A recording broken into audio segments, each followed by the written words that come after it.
Oh my God. This can't be happening. Sir, wait, I think this is yours. Really? Thank you so much. Come on in. Emma Carter stared at the 6 crumpled $1 bills resting in her palm as if they held the answer to every problem in her life. They didn't. $6 was all she owned until payday, which was still 4 days away. Rent was overdue by 2 weeks. Her electricity company had already sent a final warning, and the tiny apartment she shared with her elderly grandmother felt colder each night because they could no longer afford to keep the heater running. Yet every morning before sunrise, Emma pulled on her faded blue bakery uniform, tied her blonde hair into a neat ponytail, forced a hopeful smile onto her face, and walked 3 miles through the chilly streets of Boston because she refused to let hardship steal her dignity. At 24 years old, she had learned that life rarely rewarded complaints, but it often rewarded perseverance.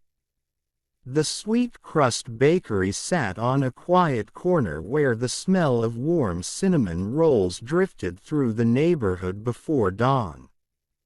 Customers loved the fresh pastries, but very few noticed the young woman who spent 12 exhausting hours mixing dough, frosting cakes, cleaning ovens, and serving coffee with genuine kindness. Emma earned barely enough to survive, yet every customer received the same warm smile. Even on mornings when she skipped breakfast so her grandmother could have the last slices of bread, she treated strangers as though they were guests in her own home. Morning, Emma called her manager, Mr. Daniels, as she entered through the back door. Busy day ahead. Big conference downtown means plenty of commuters. Emma nodded cheerfully despite the ache in her empty stomach. I'll have everything ready. By 7 o'clock, the bakery buzzed with customers. Office workers hurried in for coffee, students grabbed muffins, and parents bought cookies for school lunches. Emma moved quickly behind the counter, remembering regular customers' names and favorite orders. Good morning, Mrs. Jenkins. Blueberry muffin today. You remembered. The elderly woman laughed. You always do. Of course, Emma replied. I hope your grandson enjoyed his birthday cake. Small conversations like these cost nothing, yet they brightened people's mornings. Unknown to Emma, they also built a reputation money couldn't buy. Around 9 o'clock, a line of expensive black SUVs stopped outside the bakery. Several men in dark suits stepped out first, scanning the surroundings before opening the rear door of the last vehicle. A tall man wearing a charcoal gray overcoat emerged. He looked to be in his early 40s, with silver beginning to appear around his temples and a calm confidence that suggested years of leadership. This was Alexander Hayes, founder of Hayes Global Technologies and one of the youngest self-made billionaires in America. The financial world followed his every business move, but today he simply wanted a quiet cup of coffee before speaking at an international business summit nearby. The bakery fell unusually silent as people recognized him from magazine covers and television interviews. Emma, however, had no idea who he was. To her, he was simply another customer waiting politely in line. When his turn arrived, she smiled warmly. Good morning. What can I get for you? Alexander looked pleasantly surprised by her genuine friendliness. There was no nervousness, no attempt to impress him, no request for selfies or photographs. Just a black coffee and one butter croissant, please.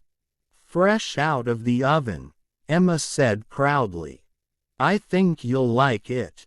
As she handed him his breakfast, she noticed he looked unusually tired. Dark circles rested beneath his eyes, and although he wore an expensive watch probably worth more than her annual salary, his expression carried the weight of someone responsible. For thousands of employees. Long morning, she asked kindly. Alexander smiled for the first time that day. Long week. Emma chuckled softly. Well, hopefully fresh coffee helps. Thank you, he replied sincerely. After paying, Alexander accepted the paper bag and coffee before leaving with his security team. Within seconds, the bakery returned to its usual rhythm. Emma forgot about the customer almost immediately. Her attention shifted back to serving breakfast orders, cleaning tables, and preparing fresh pastries. Nearly an hour later, while wiping down the sidewalk outside, she noticed something lying beside a flower planter near the curb. At first she assumed it was an old notebook. But as she bent down, her heart skipped a beat. It was a luxurious black leather wallet, unusually heavy. She looked around. The busy street offered no clue about who had dropped it. Curious and concerned, she carefully opened it just enough to search for identification. Instead, her breath caught in disbelief. Thick stacks of crisp $100 bills filled one side of the wallet. There had to be several $1,000s in cash. The opposite side contained multiple platinum credit cards, a driver's license, and business cards identifying the owner as Alexander Hayes. Emma froze. Her fingers trembled slightly. $6. That was all she possessed. In her hands now rested enough cash to pay months of rent, buy groceries, settle utility bills, repair her grandmother's failing heart medication prescription, and perhaps finally replace the worn-out shoes she had secretly taped together beneath the soles. No one had seen her pick up the wallet. No security cameras covered that section of the sidewalk. She could quietly remove a few $100s.